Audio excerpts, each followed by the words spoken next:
Hi guys, welcome to మోక్ష vlogs. ఈరోజు video ఏంటంటే మామిడికాయ పచ్చడి పెడుతున్నాం. ఫస్ట్ మామిడికాయలు వచ్చేసి మా అత్తయ్య వాళ్ళ తమ్ముడు పంపించారు. సో వాటితో ఇప్పుడు పచ్చడి పెడుతున్నాం. మేము తురుము పచ్చడి పెట్టాము, మామూలుగా ముక్కలు పచ్చడి పెట్టాం.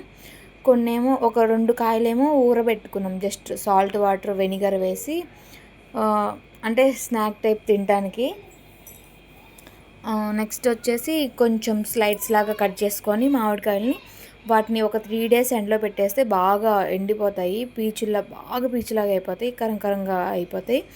సో వాటిని ఏం చేస్తామంటే, ఇప్పుడు మనం చింతపండు వాడతాం కదా పులుపు కిందకి, ఆ చింతపండు ప్లేస్లో ఈ మామిడికాయలు వాడుకుంటే బెటర్. అంటే చింతపండు వాడకూడదు కదా, మనకి ఇప్పుడు చెప్తున్నారు కదా చింతపండు ఎక్కువ వాడకూడదు కాళ్ళ నొప్పులకి, కీళ్ళ నొప్పులకి, సంథింగ్ ఏదేదో చెప్తున్నారు కదా.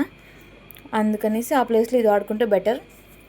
మేమైతే శుభ్రంగా కడిగేసి ఆరబెట్టేసి మామయ్య అయితే ముక్కలు కొట్టించుకొచ్చిన తర్వాత వాటిని మేము నీట్గా క్లీన్ చేస్తున్నాం. ఏంటంటే అవి ఉంటాయి కదా లోపల పీసెస్, జీడీస్, అవన్నీ క్లీన్ చేసేసి వేడికవి. కొన్నిటికి టెంక ఉంటుంది, కొన్నిటికేమో టెంక లేదు కదా, కండలాగే ఉంటుంది. టెంక ఉన్న వరకు శుభ్రంగా క్లీన్ చేసి పక్కన పెట్టుకొని, కండలాగా ఉన్న వరకు ఒక పక్కన పెట్టేసుకున్నాము. అవి వచ్చేసి మామూలుగా పీసెస్ లాగా చేసేసుకొని ఎండబెట్టుకున్నాం, చింతపండు ప్లేస్లో ఇది వాడొచ్చని. ఇప్పుడైతే క్లీన్ చేసుకున్న తర్వాత ఆ డబ్బాతోటి మాకు 8 డబ్బాలు అయ్యాయి కొలుచుకుంటే. మనం ఆ కొలతకు తగ్గట్టే ఉప్పు, కారం, మెంతిపిండి, ఆవు పిండి ఉంటాయి కదా, అవి కూడా తీసుకుంటాము. ముక్కలన్నీ వేసిన తర్వాత దాంట్లో కొంచెం ఆయిల్, ఒక స్పూన్, ఒక 2 స్పూన్స్ ఆయిల్ వేసుకొని, కొంచెం లైట్గా పసుపు వేసుకొని శుభ్రంగా మొత్తం కలిసేలాగా కలపెట్టేసుకొని ఒక 10 minutes పక్కన పెట్టేసుకోండి. పెట్టేసుకొని ఈలోపు మనకు కావాల్సినవి ఉంటాయి కదా, ఉప్పు, కారం, పసుపు, ఉప్పు, కారం, ఆవు పిండి, మెంతిపిండి, ఇవన్నీ రెడీ చేసేసుకుంటే బెటర్. అంటే వెంటనే టైం సేవ్ అవుతుంది కదా, 1 by 1 చేసేసుకుంటే.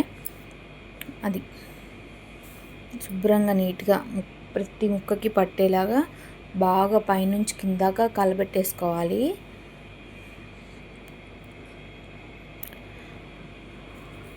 మేమైతే కొలతలు గిద్దకి ఒక టీ గ్లాస్ ఉంటుంది కదా, గిద్ద చొప్పున తీసుకున్నాం. అలాగా అంటే ఒక్కొక్కరు ఉప్పు కారం తక్కువగా తింటారు, ఒక్కొక్కరు కొంచెం ఎక్కువగా స్పైసీ ఇష్టపడతారు కదా. సో అలాగా టీ గ్లాస్ తోటి 8 గ్లాసులు ఉప్పు, ఆ గ్లాస్ తోటి 8 గ్లాసులు కల్లుప్పుని మిక్స్ పట్టేసి సాల్ట్లా చేసి వేసాము. నెక్స్ట్ అదే గ్లాస్ తోటి కారం కూడా 8 గ్లాసులు వేసాము. మెంతిపిండి మెంతులు, ఆవాలు సగం సగం తీసేసుకొని వాటిని మిక్సీ పట్టేసి అవి కూడా 8 గ్లాసులు తీసుకున్నాము.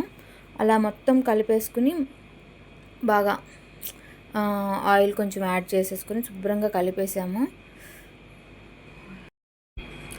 మనం ఇందాకే పట్టేసి పెట్టాము కదా, దానికి సాల్ట్ అను ఆయిల్ వేసేసి, ఎందుకంటే అలా పక్కన పెట్టుకుంటే తర్వాత మనం ఉప్పు, కారం ఇవి కలిపినప్పుడు ఈజీగా పట్టేస్తుంది ముక్కకి. ఆయిల్ వచ్చేసి నువ్వుల నూనె కానీ శనగ నూనె కానీ వాడితే బాగుంటుందంట మామిడికాయ పచ్చడికి. ఇది నేను వీడియో తీస్తున్నప్పుడు కెమెరా దగ్గరకు వస్తున్నప్పుడు ఎందుకో మాకేమో బాగా రెడ్ కలర్లో కనిపిస్తుంది, వీడియోలో మాత్రం కొంచెం బ్లాక్ కలర్లో, అలా బ్రౌన్ కలర్లో కనిపిస్తుంది పికిల్ వచ్చేసి. కెమెరా క్వాలిటీ అనుకుంటా. అది చిన్నులపాయలండి మీ ఇష్టం, ఇంకా మాకైతే చాలా ఇష్టం, మేము వేసుకుంటాం. ఒకవేళ ఇప్పుడు వేసుకున్నాము సరిపోతే మళ్ళీ తర్వాత మధ్యలో 2-3 days అలాగే పెట్టేసుకొని తిప్పుకుంటూ ఉంటాం కదా, అప్పుడు కూడా వేసుకోవచ్చు అంట.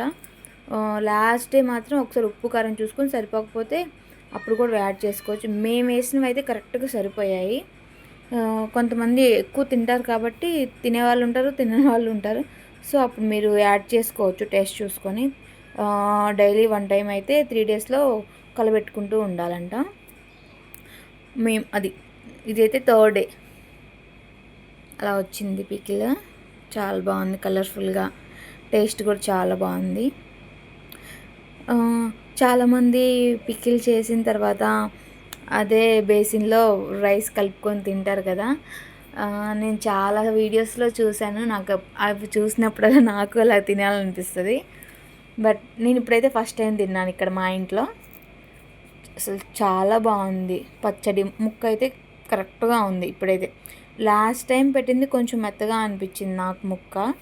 ఈసారి అలా ఏం అనిపించలేదు, కొంచెం గట్టిగానే ఉంది. ఉప్పు కారం కూడా కరెక్ట్గా సరిపోయాయి. టేస్ట్ కూడా చాలా బాగుంది. చూడండి, నోరు ఊరుతుంది నాకైతే. ఇది గాయ్స్, ఇంకేంటి, మీకు నచ్చినట్లయితే వీడియో లైక్, షేర్, సబ్స్క్రైబ్.